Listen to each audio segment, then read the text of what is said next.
So you've probably heard of the Higgs boson, right? The media loves to call it the God particle. But what does that even mean? What does it actually do? Well, it turns out its discovery, back in 2012, didn't just solve one of the biggest puzzles in physics, it also might have uncovered a pretty shocking secret about the future of our entire universe. It all boils down to a question that sounds so simple you could ask it in kindergarten. Why does stuff have, well, stuff? Why does anything have mass? But that seemingly basic question, it's one of the deepest mysteries in all of physics, and it took scientists about half a century to even begin to answer it. Okay, so to really get the Higgs, we need to talk about the theory it was designed to save. It's called the Standard Model of Particle Physics, and honestly, it's this incredibly beautiful, elegant framework. It's basically our best instruction manual for how the universe works at the tiniest levels. But it had a huge glaring flaw. And here's the problem. The math of the standard model was, well, it was perfect, except for one little thing. It predicted that some really important fundamental particles, the W and Z bosons that handle the weak nuclear force, should be completely massless, like zero mass. But when we actually looked for them in experiments, they were heavy, super heavy. So you've got this beautiful theory that works everywhere else, but it's fundamentally wrong about something crucial. It was a massive contradiction right at the core of physics.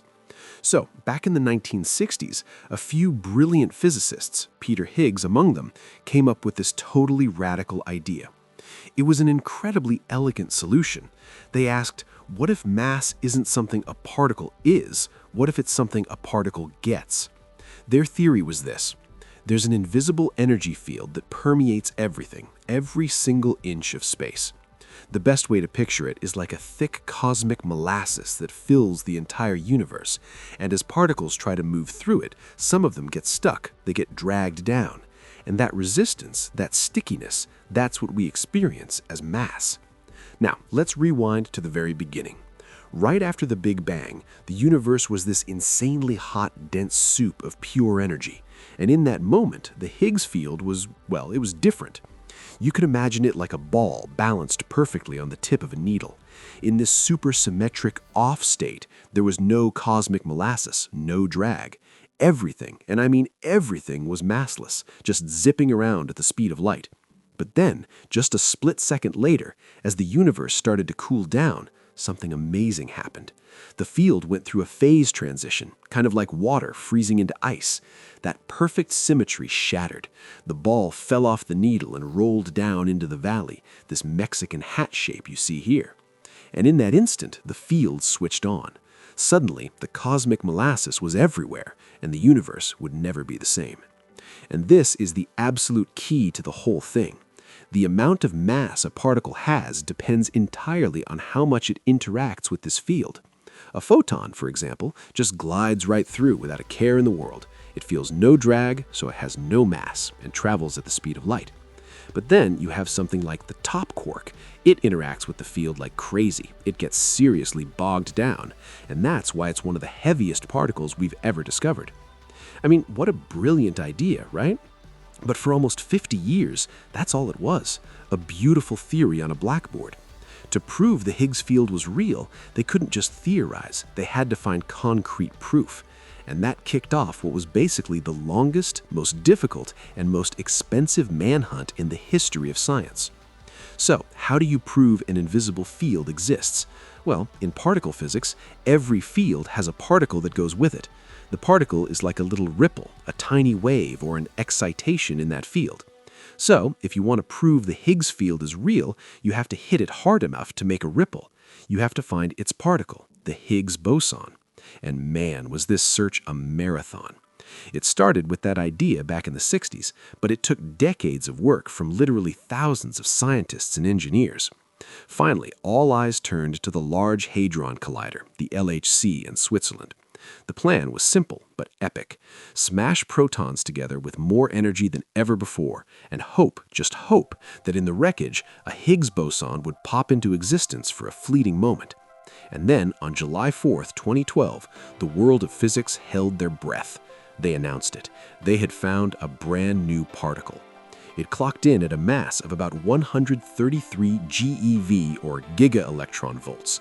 To put that in perspective, that's like 133 times heavier than a proton. It was a monumental discovery. And, incredibly, it was right in the ballpark of where the theory predicted it would be.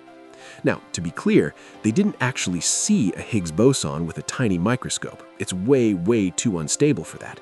It exists for a ridiculously small fraction of a second. What they saw was its shadow, its signature.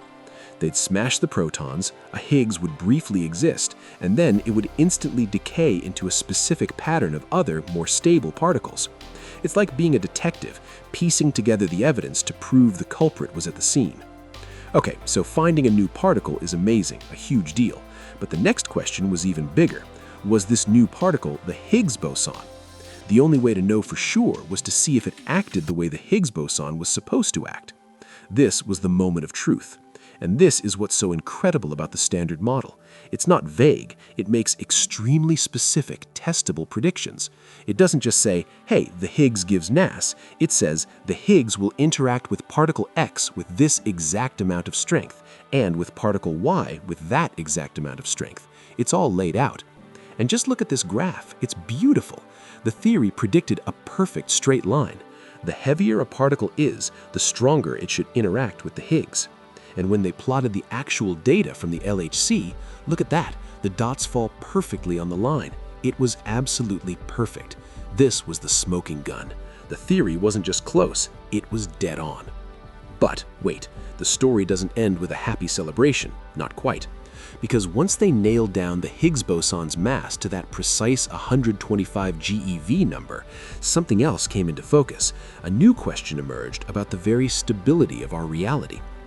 Okay, remember this Mexican hat shape?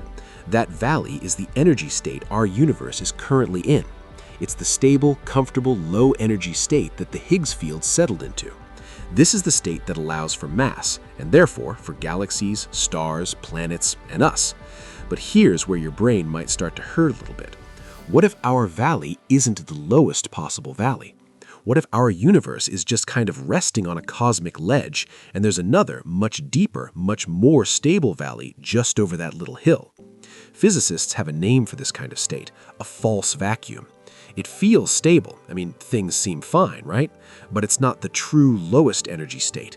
And because of the weirdness of quantum mechanics, there's a non-zero chance the universe could just quantum tunnel right through that energy hill and collapse into the true vacuum state. And here's the kicker.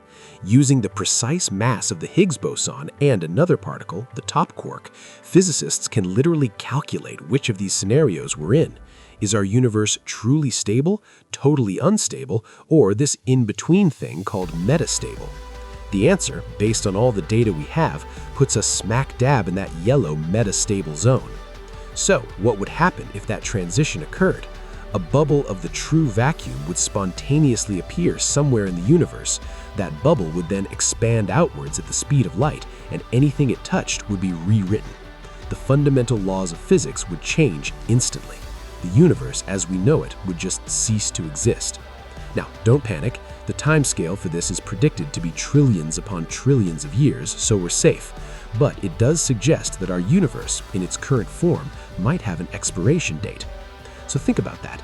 The Higgs boson, the very particle that gives our reality substance and makes our existence possible, is also the particle that holds the key to its ultimate fate. It's the architect of our cosmos, and it might also be the timer on a cosmic bomb. And that leaves us with a truly mind-bending question to chew on. If our entire universe is just a bubble, a temporary state waiting to pop, what happens on the other side? What does that true universe even look like? And that right there is the beauty of science, isn't it? We spend 50 years answering one huge question, only to find it opens the door to a dozen more that are even bigger.